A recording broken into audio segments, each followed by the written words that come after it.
Hello and welcome to Unplugged for that 8-bit shit show. Hi Tom, how you doing? You're black and white. And white at the same time. I don't know what's going on with this camera at the moment, but it's my noir phase. You're going for your noir phase. It's a bit like your grunge and emo phase. Yeah, everyone has one, and this is mine. It's happening now on Unplugged. I had a call earlier, and it was from Craig David. He wanted his hat back. Did he ask for yours as well? He said, "Can I get a rewind?" Bullshit. What are we doing here, Tom? What are we doing on Unplugged this week? We're breaking the mould, and we're playing a sequel before we've played an original. We are, because we don't normally do this on that 8-bit shit show. We normally play things from their very origins at the very beginning. But Guacamelee 2 is what we're playing today. Why are we starting here? Is it just because it was the only one that was available to us, or? I think it's just that it's so fucking good. It is a great game. It's an absolutely brilliant game. When we talk about this on the 8-bit shit show, I think we're going to talk about Guacamelee 1 and 2 to a degree.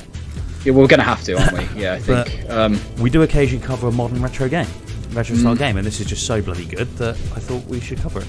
So I suggest. So yeah, no, absolutely. And I mean, obviously, we always do try on each series to have one modern retro style game, and yeah, last season we had Shovel Knight, and yeah, this time around Guacamelee, which I have played this, and it's it's such a great game.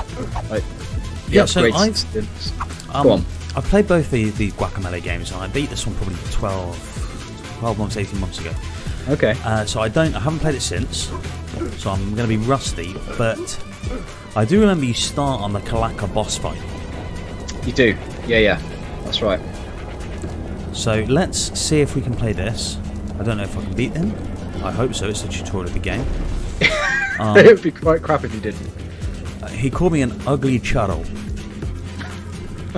And you'd be right. So Guacamelee, we've covered Metroid in this season, and one of the reasons why we want to talk about this game is we kept going on about how Metroid has invented a genre of game which inspires, things even today. And this is a very modern example of a Metroid-inspired game. So it kind of ties in nicely with that being in this season to just show the progression. Absolutely, yeah. And I've got to say, the platforming elements of this game are absolutely phenomenal. Oh man, it gets overwhelmingly complex though, doesn't it? So you've got like things where you have to jump and press triangle or Y, whatever, to then grapple onto this like arrow thing and shoot yourself over obstacles, whilst also using an uppercut. The big thing is shifting between parallel universes as well. Oh god, yeah, that gets really confusing late on. So the mechanics sort of later on in the game go insane. Well, one of the nice things is a lot of your fight moves, your actually attack moves, can be used as platforming moves to gain more height or to go faster or whatever. But you can only do so many of them at a time without touching the floor. So you will find areas later in the game where you're looking at, I've got to get from platform A to platform B, and you're thinking, what combination in what order of moves should I perform? Exactly, to get to the point I want to. Here we go. And of course, you've also got a special move where you turn into a chicken. Oh yeah, you do Polo Power. Which is absolutely fantastic. Which is the equivalent of the ball on Metroid. Yeah, again, you can see the parallels there. Ah, I remember now. I have to catch these and chuck them out. So, yeah. There you go. Oh, shit. Nice.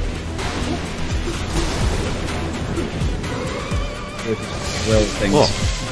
Oh, God. Maybe you won't beat him.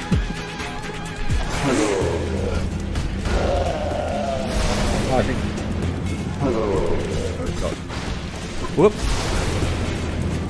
Okay, you are a little rusty, Tom. We're almost done. This game, whilst being amazing to play, it's got some of the best dialogue I've seen in a game as well. It's incredibly funny. It's absolutely beautiful. It's all got this cut paper art style. It's obviously inspired by the Dia de los Muertos. Yeah, absolutely. Yeah, the world building is fascinating. It's so good. It's a kind of sad story as well. It is, yeah, absolutely. The sort of the shaman type characters are brilliant, but they all turn into goats as well. So we play as Juan, a luchador. What is Juan's story? So he's like, at this point, lost his love. Yeah, so we're going to have to go back before the show next week and refresh our memories of the story of Guacamelee 1 and do a little bit of a recap of where we are. But I remember he ends Guacamelee 1 and it's the, he's become very, very powerful. Hey, look, Ad, you've gone coloured again. Hey! Hey! My noir phase is over. We said it was only a phase. I did say. But we rejoin Juan as a kind of becomes a bit of a fat dad, doesn't he? He does. He's got kids. He's like, it's just a 2.4 children household, isn't it? It's like standard nuclear family. He's living his life. He's got a bit tubby, a bit like us. But we were never great warriors. That's the difference, I guess. Speak for yourself, man. I am a slender, beautiful weapon of choice. Are you really? You are a fat slob. Oh, wow. Take great offence at that. Papa, you are looking at your posters again. Oh, no. It's a playtime. It's borderline racist. I can't do a Mexican accent, come on. Hey, right, here we go. It's me, guys. I got my belly out 7 years later. 7 years later. So his bird died. Yeah, and then he started a new family. He's at home family. with the Sprogs. So here we go. We're going for the platforming tutorial now. Can I jump on the bed? No. Sleep. Have you seen the kids? The You smell like children. this is Borat. Juliet, have you seen the kids? Very nice. God, I think they call my bluff. She's going to be Russian from now on. She's got a husky voice as well. She smoking too many Eat cigarettes. all the ice cream. Alright, so she's gonna. So I can drop down like that. That's cool. Nice. He's the little bastards. I'm a tomato. What? What the hell? See, I played this a while ago and I can't remember any of this. Yeah, this is like. Sometimes when we do the Unplugged shows, I first go through a game. This is me starting my playthrough for next week's show. Mm-hmm. So I thought if we can get together and do the first half hour together now, and I'm going to carry on. I'd recommend if people enjoy what they see here, that people do play along with it before tuning into available the show. on Game Pass on both PC and Xbox. Yeah. Right, I'm going to skip the story because I know what's happening here. I've got to get the avocados. Here we go. So, out into the big wide world. Right, do we have an objective marker? You don't have a map yet. Yes. Okay. Look at that, man. That art style. It's great, isn't it? Man. Yeah, so it's, obviously, as you'd expect, the enemies are all skeletons and monsters and fire things. Like Flameface is one of my favourite characters in video games. Period. He's great. He's like, so he gives you like training in your special moves and how to use them. He's one of the bosses from the first game. Oh, is he? Right. Okay. Because I never played the first one. See. Okay. It's our hero, Juan. So this part of the game is all very much getting you set up before you actually become a luchador again. And at the minute, I've got no abilities. I've got no double jump. I can just do. That's my only attack. You know. So I can't get up to her. Well, I probably can if I do that, but you can't. You know, you could double jump up there normally, or you could double jump and then uppercut, which gets you even higher. Yeah. It feels very restrictive going back and playing with none of the abilities. Actually, it's so strange, Juan. So this was released for Windows and PS4 in August of 2018. I played it on Switcheroo. And the Switch version came out in December of that year, So.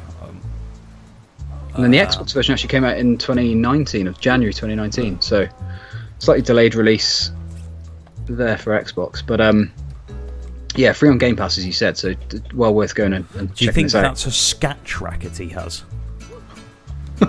Oh, God, yeah. Those, like, furry furry balls that you throw to each other on a paddle. Man, have you done any tricks with the Pro-Yo I sent you yet? Not yet. I haven't quite become Johans yet. Man, but you no. look thrilled to when you open that little box. Hey, that was... and you had a Pro-Yo in it. So Tom has sent me a box of goodies. I might just fish it out now, actually, whilst you're doing that. Show some people what we've got. Yeah, So, an unboxing. Juan, looking for avocados. Hey! Look at that! Look at that. Maybe we should see him in the church. Right. This is probably more fun than what's happening here at the minute. We're going to get At these... the moment, I think it is. So there's that. This is becoming a bit of a dual unplugged / unboxing video. Now, we've got to get through this tutorial bit to get into the action. So this unplugged is going to be a little longer than some others. You sent me this, Oh, well, it's a classic, isn't it? which is a game already owned, but thank you.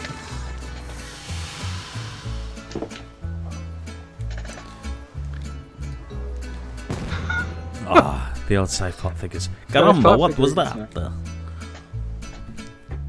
Now, this Bueno. tub, an innocuous looking yellow tub, full of... Who remembers these? Oh, Ad, hold on. Shit's getting real. Hogs. Sorry, I'm interrupting the... Oh, of course, yeah, the dimensions. Can you of show us some playing card porn from the playing card porn book? I don't think we should do that on YouTube. I think we should. I don't think we should. I think we should. Show me some boobies, Ad. Nobody wants to see that. It's a heavy book. It's a heavy book. So I'll show the front cover at least. Why you owned this book, I don't know. Why wouldn't you buy a book like that when you saw Look at it. Erotic Stacked Decks, it's called. The art and history of erotic playing cards. Open one and describe the image. Ooh. Come on, show me. No, I can't. Papa, you get a broke the YouTube- skeleton. We'll get a YouTube ban for nudity. Bring me back. I can show you this. What's I an can show you this elaborate, picture. you? Nice, some cats I don't know arseholes. why. Right, objective, enter the portal and save the Mexiverse. Let's go, baby. Ooh. Go.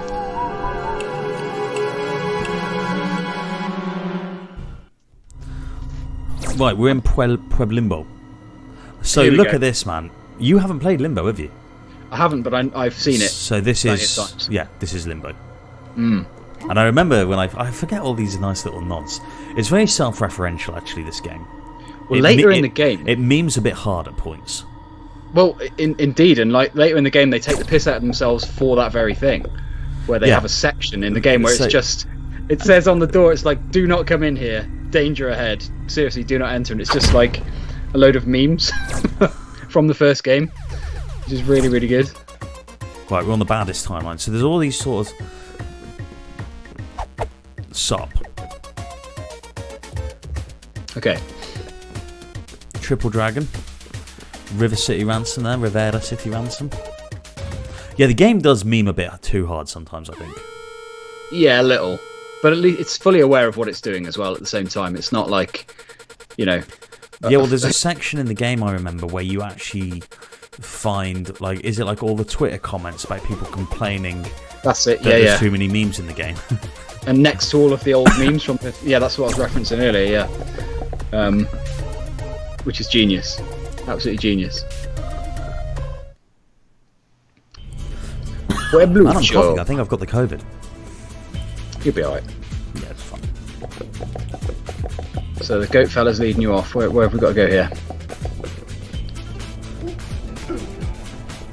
Right.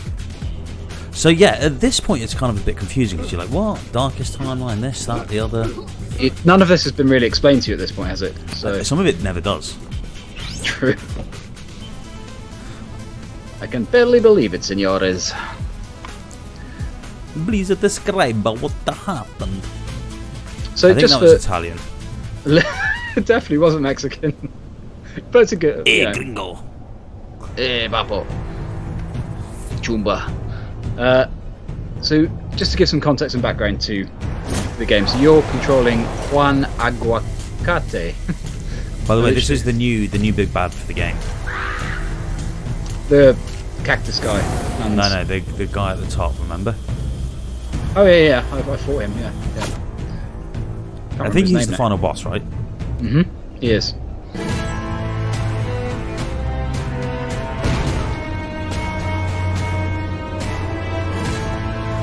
So he's trying to steal 3 relics, which will rip holes in the time-space continuum. And you're obviously trying to stop him, so...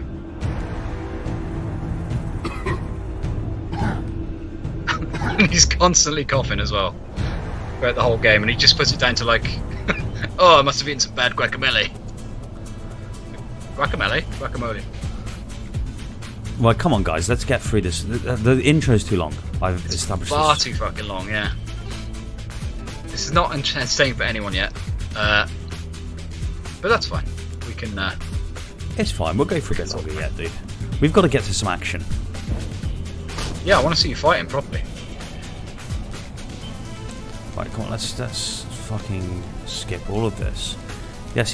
So this is Juan. He's back from the old one. They're like, oh, okay. He doesn't look that buff. He's actually looking a bit fat. So here you go, the relics. So Salvador is the bad dude. That's it. Of course he's called Salvador. Salvatore. Salvatore.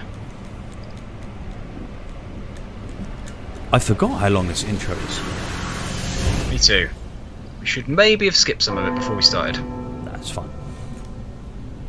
We'll just go an extra 10 minutes or so. Yeah, it's cool. Well, that's the beauty of Unplugged. We can do what the hell we like. Yeah, it's our show. So fuck all of you. Yeah, fuck all of you. Just fuck off and go and watch Mr. Beast. Who? He's some cunt YouTuber who keeps coming up on my fucking everywhere, telling me to watch his shit, and I don't care. I don't watch any YouTube chats. Hey guys, smash that like button as hard as you possibly can. What am I doing? I maybe should listen to him. I don't know what to do now. Just go that way, see what happens.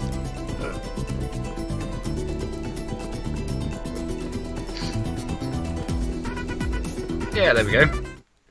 This looks like progress. Here we go, yeah. Right.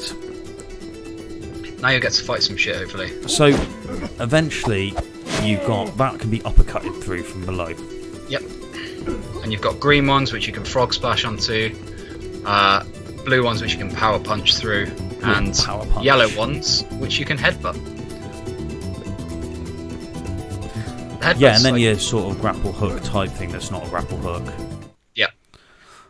Los Manglers on the darkest Got time. ones that are specific to your chicken as well. Right. So you got like a chicken. Here we go. Is this the Gotta be first some fighting combat now. stage? Fucking better be. Here we go. But at the moment you're absolutely dog shit, so it's going to be tougher.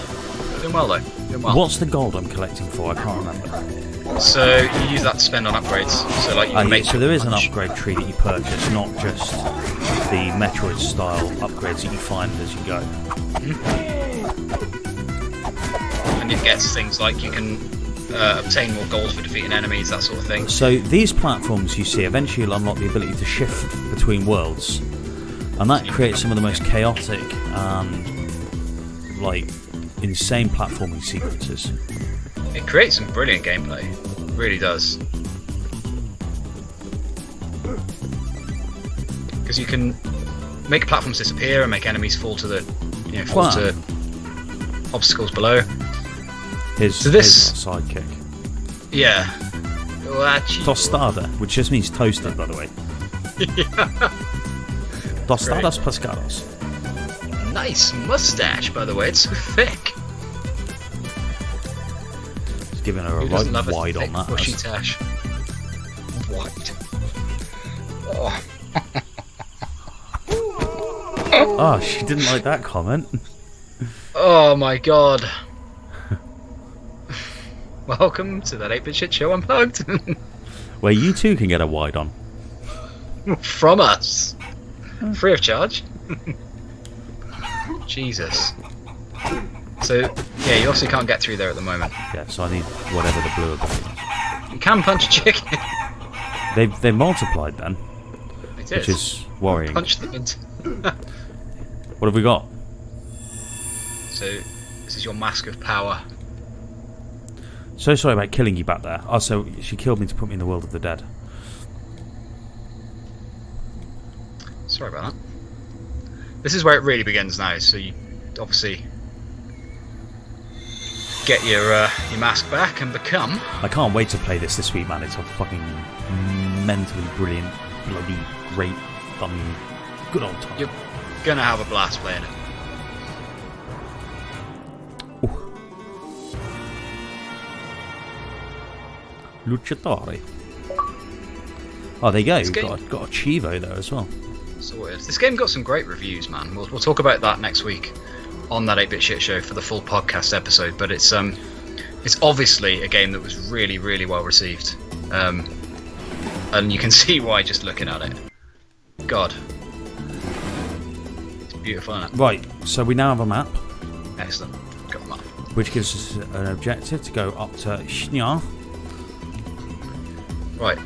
This is sort of where it all kicks off now. So I've got to get through that blue thing, and that we know there's a treasure chest there, but obviously I can't get down there. So you'll start to see things now where it's obvious that we need to have Polo power to go there.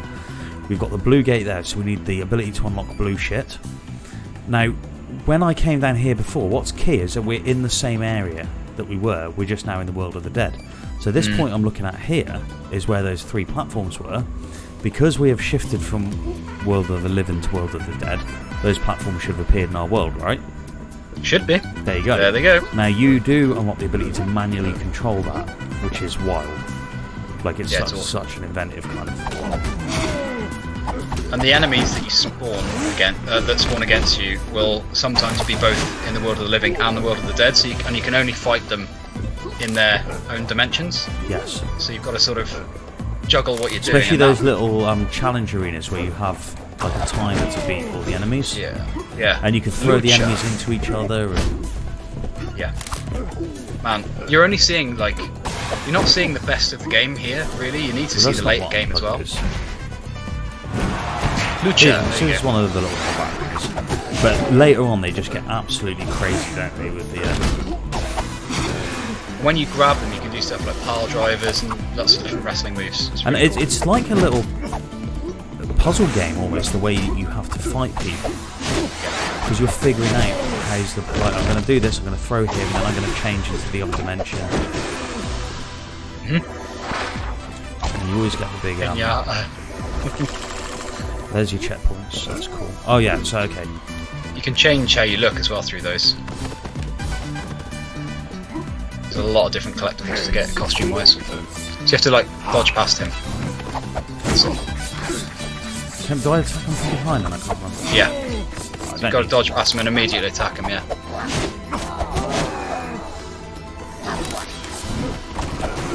That's it. Nice. They're one hit as well. You can dodge through those bullets, those projectiles too.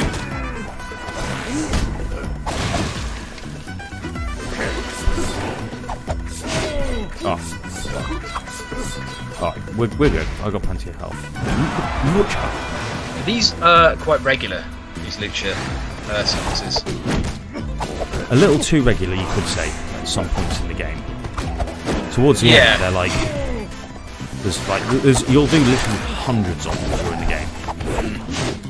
A lot of them are sort of in places that you don't necessarily have to go, so you've got chests throughout the game that you can collect for upgrades or money or whatever.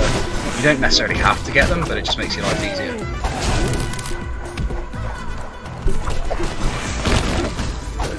Nice. Let's go, I want to unlock some abilities. How satisfying is this game to play, though? It's just amazing. So press a hard A to jump high, right?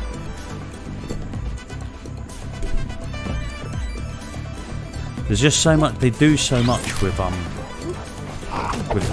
controls. It gives you so many options and choices. It's both a benefit and a bit of a curse as well. It can become overwhelming.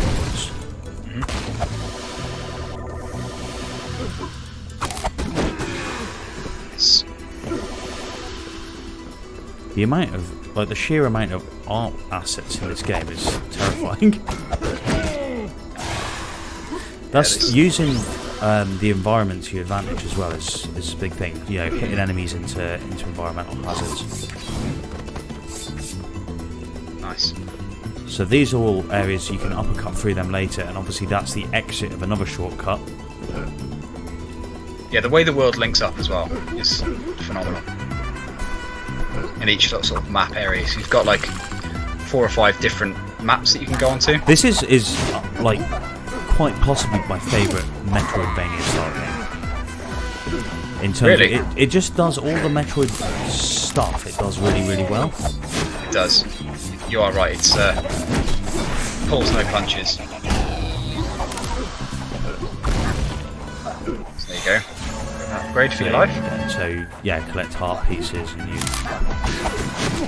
I love it when you get like super high combos as well. Like the people that appear next to the screen going, "Way!" Great. Yeah, it's got a bit like reminds me of Toasty on Mortal Kombat. Toasty,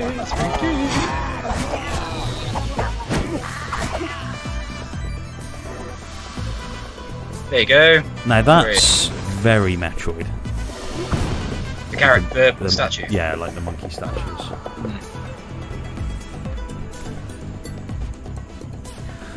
Dios mío, my butt was getting numb. So this guy, there's several of these sort of shaman about the place from different dimensions that you'll encounter, give you different upgrades.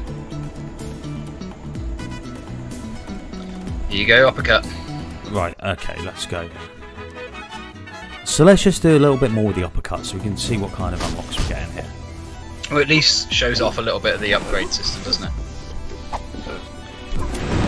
What? There it is. And you can see you've got a stamina meter at top, 2 yellow dots by the health bar. Yeah. That you can increase those to like, I think it's like 10 or 11 or 12, something like that. Yeah, and there's also certain enemies will have a certain colour shield around them, meaning you can only hit them with the corresponding coloured special move. Of course, yeah, really clever bit of design. Makes it absolutely, what's the word I'm looking for? Like,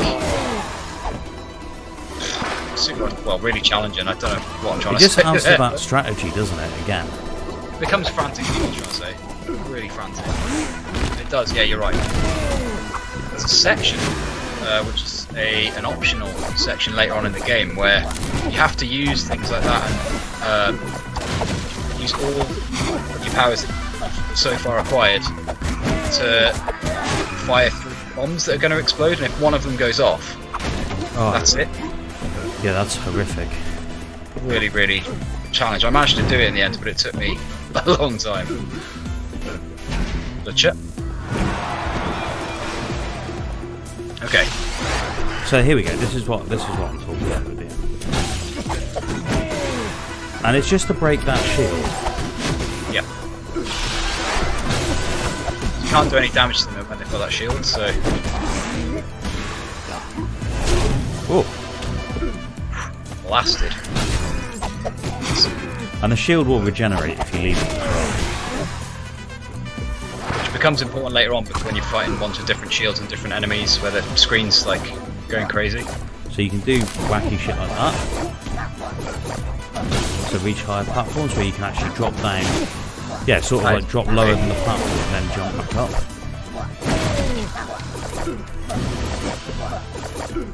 Like this, so you drop and drop and then, yeah. That's so cool. Ooh.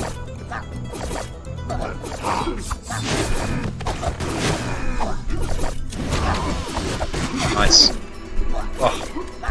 Later on you get the ability to press Y to bounce back, B to bounce back from when you get onto the floor, which is really handy. Whatever the dodge button is. Yeah, just the roll button. Got a mask upgrade. So that gives you your additional stamina. Yep.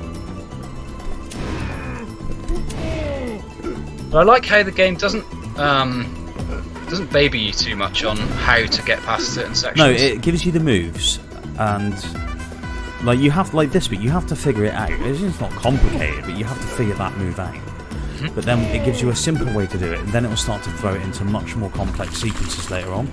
Yep. That's where it's really, really clever. When you start chaining things together like that, and it becomes really smooth, it's so satisfying. And some of the things you're chaining 15 to 20 moves together later on. Yeah. So, you can see now how the world starts to link up if we check the map. We went down there all the way around, unlocked our ability, came up, and now we've unlocked. And that's fairly simple. The game isn't overly complicated in terms of it's normally fairly obvious where you need to go. You can always look at that map and go, oh, there's a blue gate there, I've unlocked blue now, and see the bits you haven't got through. This is a Lucha area as well. Should we just do this one then, Adam, wrap it up? Yeah, that sounds good to me. Nice. Like it. Oh. Wait. Oh. Wasn't so juicy on that one. Not as smooth. Ah. Oh god. Oh my Getting overwhelmed a little man. there. Nice. Oh, lucky. Oh, I'm not doing so hot here, hey. Right, let's kill him before... Oh, I was hoping to use him as a wrecking ball. Oh my god. All at once. Right, See? let me get smart with this. He doesn't turn around that quick between... No, I find that quite a bit when I was playing through it as well. It's, if you miss things like that, it's really frustrating. Because it can cost you a whole section later on in the game. Yeah, but I'm out of practice. This is just getting... No, this is the point of all of this part of the game, isn't it? Yeah, quite. There we go. Got it. Great, that's a great little showcase for the game, man. I think so, for sure. I love Guacamelee, man. Yeah, me too. Me too. That's it's one of the best we've had for that 8-bit shit show. I think it was another suggestion by you, so great suggestion. And guys, if you've enjoyed watching that today, check out the full podcast episode next week on that 8-bit shit show, where Tom will be doing more of that for you, and maybe we'll have some more, erotic cards to talk about then as well. But yeah, check us out on happyhourgaming.net. Anything else to add, Tom? Fuck's sake. Right, see you later. Catch you next time, guys. Oh man, it's a dead otter. It's horrible.